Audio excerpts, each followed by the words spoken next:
আসসালামু আলাইকুম সবাইকে। আশা করি সবাই অনেক অনেক ভালো আছে।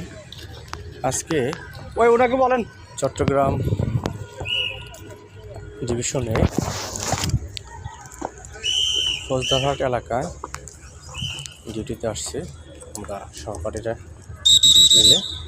এখানে আমাদের আজকে ডিউটির উদ্দেশ্য হচ্ছে জানলাগুলি নামান মাননীয় রাষ্ট্রপতি মহোদয় চট্টগ্রাম ভাটিয়ারি স্টেডিয়ামে বঙ্গবন্ধু কমপ্লেক্স স্টেডিয়ামে উনি জানলাগুলি নামান একটু প্যারেডের নামান, এখানে নিষেধ করা আছে।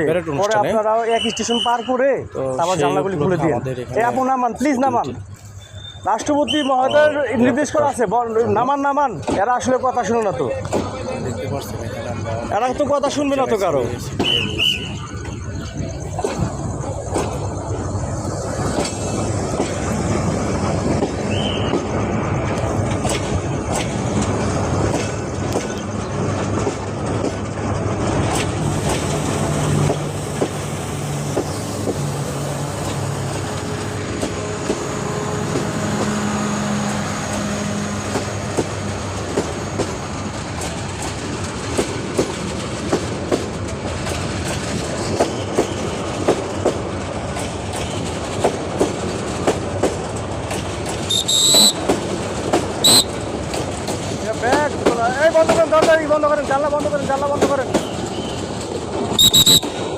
জানলাগুলি বন্ধ করেন, এগুলো বন্ধ করেন। এগুলো কি জানে না, বুঝি না কিছু, হ্যাঁ।